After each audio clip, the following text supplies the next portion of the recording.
Selamat datang dan selamat beribadah di Gereja GPDI Kalvari Kupang. Mari sama-sama kita akan melihat pengumuman untuk jadwal ibadah sepekan.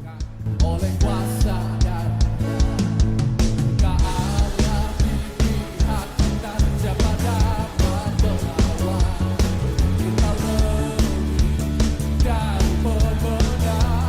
lebih dari pemenang dalam segala perkara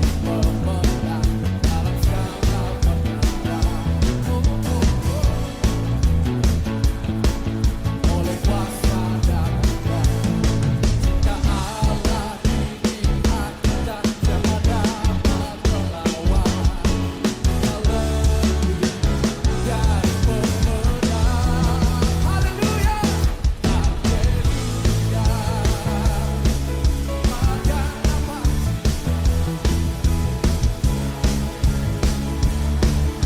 Kami juga mengucapkan selamat datang untuk para jemaat yang baru pertama kali bergabung di Gereja GPDI Kalvari Kupang. Sampai jumpa di ibadah-ibadah selanjutnya ya. Tuhan Yesus memberkati. GPDI Kalvari, sekali Yesus, tetap Yesus. Haleluya. dapat kita mengakhiri tahun ini dengan jadi pemenang. Amin. Katakan bersama. Puji Tuhan, silakan duduk kembali Bapak Ibu. Selamat malam. Salam sejahtera bagi kita semua. Terima kasih kepada Tuhan Yesus melalui Bapak Gembala dan Ibu Gembala untuk kesempatan pelayanan pada malam hari ini. Kita ada di hari yang spesial bagi bangsa kita, kembali merayakan kemerdekaan Bapak Ibu. Meskipun terkadang di dalam kemerdekaan ini masih banyak orang yang gak merdeka, ya. Sudah merdeka tetapi belum merdeka sesungguhnya. Di dalam Galatia 5 ayat yang pertama, kita baca firman Tuhan, Galatia 5 ayatnya yang pertama. Bapak Ibu yang sudah mendapatkan, mari kita perhatikan Alkitab kita, saya membacakannya bagi kita semua. Demikian firman Tuhan, supaya kita sungguh-sungguh merdeka, Kristus telah memerdekakan kita, karena itu berdirilah teguh dan jangan mau lagi dikenakan kuk perhambaan. Ada satu himbauan kepada jemaat yang ada di Galatia yang menjelaskan tentang kemerdekaan yang diberikan Kristus kepada orang percaya, yaitu kebebasan yang terbebas dari kuk perhambaan hukum Taurat, Bapak Ibu. Sebenarnya ini yang menjadi penekanan daripada Rasul Paulus kepada jemaat yang ada di Galatia untuk kembali tidak terikat oleh hukum Taurat karena Yesus Kristus sudah menggenapkannya bagi kita. Kita tahu bahwa bagi sebagian besar bangsa Yahudi, hukum Taurat merupakan standar tertinggi dari kehidupan agamawi mereka. Jadi setiap kali melakukan hukum Taurat ada sebuah kebanggaan yang besar di sana, tetapi kemudian akhirnya ketika melakukan hukum Taurat hanya sebatas lahiriah semata, terlihat oleh mata, tetapi firman Allah katakan hati mereka jauh dari Tuhan. Jangan sampai kita kemudian hari-hari ini hidup di dalam sebuah komunitas gereja, kita melakukan setiap tatanan ibadah yang ada, tetapi hanya sebatas lahiriah, tidak mengalami sebuah kemajuan di dalam kehidupan kekristenan kita. Nah, ini yang dihimbau oleh Rasul Paulus kepada jemaat yang di Galatia, bahwa dikatakan di ayat yang pertama supaya kita sungguh-sungguh merdeka. Kata sungguh-sungguh di sana artinya benar-benar, serius. Bukan hanya sekedar merdeka. Ya. Jangan sampai kita sudah dimerdekakan tetapi kita tidak mau memerdekakan diri kita. Sudah dimerdekakan tetapi masih hidup di dalam belenggu dosa. Nah, yang menjadi masalah jemaat di Galatia adalah bahwa ada orang-orang, para pengajar-pengajar, penyusup-penyusup yang masuk kepada jemaat itu untuk kemudian terus memberikan dorongan kepada mereka untuk kembali kepada hukum Taurat, kembali kepada hukum Taurat, bahwa kamu tidak mungkin selamat kalau kamu tidak lakukan sepenuhnya hukum Taurat. Padahal Paulus dengan rasul-rasul yang ada terus membawa umat-umat Kristen, orang Yahudi yang kemudian menerima Yesus sebagai Tuhan dan Juru Selamat, untuk mereka tidak hidup lagi di bawah belenggu hukum Taurat yang hanya secara lahiriah dilakukan, tetapi hanya untuk mendapat pujian, dan mereka menyangka bahwa melakukan hukum Taurat adalah sebuah upaya untuk mereka selamat. Tetapi itu adalah sebuah hal yang sesat di hadapan Tuhan. Nah, Bapak Ibu kita perhatikan di sini katakan supaya kita sungguh-sungguh merdeka, Kristus telah memerdekakan kita, karena itu berilah teguh, jangan mau lagi dikenakan kuk perhambaan. Yang pertama di sini Paulus menekankan bahwa Kristus telah membebaskan orang percaya dari tuntutan hukum Taurat yang tidak dapat dipenuhi oleh kita manusia. Ya, tidak dapat dipenuhi. Apa yang ada dalam hukum Taurat sangat sulit untuk kemudian kita genapi, kita lakukan di dalam kehidupan kita. Tetapi syukur kepada Tuhan bahwa Dia mengutus anaknya Yesus Kristus putranya yang tunggal untuk menggenapkan itu bagi saudara dan saya. Sehingga Paulus katakan, jangan ikatkanlah diri kamu, jangan ikatkan lagi kepada hukum Taurat. Aturan-aturan keagamaan, agamawi yang sebenarnya hanya menyesatkan semata. Nah, Bapak Ibu, kalau saya bawa ini di dalam kehidupan hari-hari kita hari ini, kita mungkin tidak terikat lagi kepada hukum Taurat. Kita tidak lakukan hukum Taurat. Kita adalah orang-orang yang sudah dimenangkan di dalam Kristus. Tetapi terkadang di dalam kekristenan kita, tanpa kita sadari maupun kita sadari, kita masih terintimidasi. Saudara katakan terintimidasi apa? Ya, saya tidak tahu ketika saudara datang beribadah, apakah saudara datang dengan sukacita. Ya, beberapa bulan lalu saya katakan di tempat ini bahwa kekristenan adalah bicara tentang sukacita. Ketika engkau memilih untuk menjadi Kristen, engkau memilih dengan sukacita. Ada kegembiraan di sana, karena Kristus sudah menyelesaikan setiap dosa-dosa kita di kayu salib, memberi hidupnya sepenuhnya 100%, tidak setengah-setengah. Sehingga kekristenan bukan menjadi beban. Ada orang yang datang gereja karena takut ditanya oleh gembala. Saudara masih hidup di bawah intimidasi. Saudara belum merdeka. Ada yang pergi ibadah karena takut tidak diberkati. Betul? Ada yang datang beribadah karena takut usahanya nanti macet datang ibadah. Lu sulama sone ibadah. Lu sulama sone setor muka, nanti gembala bilang apa. Saudara, engkau datang ibadah tetapi engkau tertekan. Artinya engkau tidak merdeka sepenuhnya. Ya. Engkau melayani tapi dengan sebuah ikatan di sana. Ya. Engkau ada di mimbar ini barangkali, engkau jadi singers, engkau pemain musik, tapi mungkin haragamu ada di sini, tetapi pikiranmu tidak ada di sini. Engkau tidak merdeka. Ya. Engkau mungkin berkorban bagi pelayanan, engkau memberi bagi pelayanan, tetapi engkau terintimidasi dengan kebutuhan-kebutuhanmu yang juga sedang membutuhkan dana yang tidak sedikit. Engkau memberi, tetapi dengan sebuah catatan yang banyak di pikiranmu. Nanti saya bagaimana? Nanti saya bagaimana? Engkau beribadah, tetapi tidak dengan sukacita. Artinya kita belum sungguh-sungguh merdeka. Bahwa keselamatan tidak bisa kita usahakan sendiri, karena memang keselamatan berasal dari Tuhan. Tetapi yang Tuhan mau adalah bahwa setiap kita beribadah, kita datang dengan sukacita kepada Tuhan. Benar-benar kita merdeka, amin. Benar-benar kita merasakan kebaikan Tuhan dalam kehidupan kita. Saya suka dengan satu contoh firman Tuhan, anak yang hilang. Kalau Bapak Ibu masih ingat cerita ini, anak yang hilang. Dia minta bagian kepada ayahnya, mana bagian saya? Ya, kasih, ketika ayahnya kasih, dibagi kepada dia dan dia pergi, firman Allah mencatat dia berfoya-foya, sampai akhirnya dia susah, dia bangkrut dan dia bahkan menjadi pembantu di sebuah tempat yang binatang gitu, memelihara binatang, bahkan dia mau makan makanan yang diberikan kepada babi.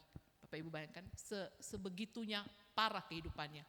Tapi firman Allah mencatat anak ini dia ingat kembali orang tuanya, dia kembali ke rumah ayahnya. Ada intimidasi yang datang kepada anak bungsu ini untuk bagaimana kalau saya pulang, bagaimana apa yang dikatakan ayah saya dan sebagainya. Tapi kemudian dia ingat bahwa kehidupan saya dibanding orang-orang yang tinggal di rumah ayah saya lebih enak mereka gitu. Dia kembali, dia ambil keputusan untuk kembali. Firman Allah katakan ayahnya menyambut dia, memakaikan jubah yang indah, memakaikan cincin yang indah, dan membuat pesta yang besar untuk menyambut anak yang hilang. Ya, Bapak Ibu. Tapi kemudian setelah pesta itu dilakukan, anak yang sulung dari kejauhan dia dengar ada riuh gembira di rumah ayahnya. Ternyata ada pesta. Pesta apa? Menyambut adiknya. Anak sulung ini marah. Dia protes kepada bapaknya. Dia katakan, saya tinggal di rumah bapak bertahun-tahun. Saya tidak pernah lakukan kesalahan seperti adik bungsu saya. Tapi bapak tidak pernah mempestakan saya. Tidak pernah ada sesuatu yang besar di rumah ini. Tapi untuk adik saya. Bapaknya katakan apa kepada anak sulung? Kalau Bapak Ibu membaca ayat itu dikatakan, bapaknya katakan, anakku, Bukankah engkau tinggal bersamaku? Semua yang ada di dalam rumahku adalah juga menjadi milikmu. Bapak Ibu lihat, dia hidup di tengah-tengah kelimpahan, tetapi dia terintimidasi. Kan? Dia hidup di tengah-tengah kelimpahan ayahnya. Dia bisa menikmati semua. Kapan saja dia bisa menyembelih hewan untuk dia makan. Dia bisa mendapatkan apa saja. Tetapi dia terintimidasi. Dia tidak dapat melakukan itu. Bahkan ketika dia lihat adiknya dipestakan, dia cemburu, dia iri, dia gak suka. Bapak Ibu, jangan sampai kita ada di bait Allah, kita ada di rumah Tuhan, tapi kita belum dimerdekakan sebenar-benarnya. Ini yang Paulus katakan kepada jemaat yang ada di Galatia. Mereka terdesak, mereka terintimidasi untuk harus lakukan Taurat. Kalau gak lakukan, kalian gak selamat. Gak bisa, harus lakukan Taurat Tuhan. Itu menjadi tekanan sehingga mereka beribadah tetapi tidak dengan sukacita. Mereka beribadah tetapi mereka tidak mengalami pemulihan. Tidak ada pertumbuhan di sana. Kenapa Bapak Ibu? Karena terintimidasi. Saya berharap malam ini ketika engkau datang mengambil keputusan untuk beribadah, bukan karena engkau takut kepada sesuatu. Bukan karena engkau takut di absen sama gembalamu, tapi karena engkau mengasihi Tuhan. Karena engkau adalah orang yang sudah dimerdekakan. Amin. Hasil dari sebuah kemerdekaan adalah sukacita, keriangan, kegembiraan. Bapak Ibu kemarin Sabtu ya gembira, riang, bikin lomba. Kenapa? Negara kita merayakan kemerdekaan yang ke-80. Semuanya sukacita.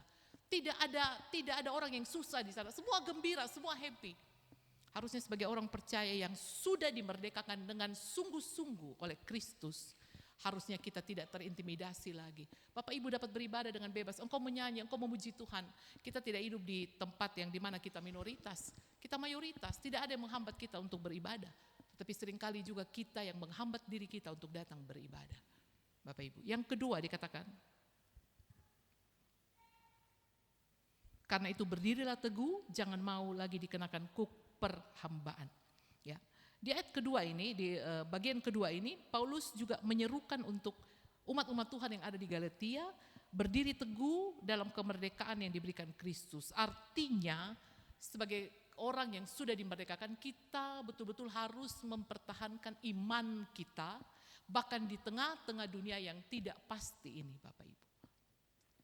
Di tengah-tengah kesulitan yang sedang kita hadapi, Bapak Ibu Saudara dan saya malam ini kita harus memastikan bahwa kita masih berdiri dengan teguh di atas keyakinan bahwa Yesus adalah Tuhan Juru Selamat kita.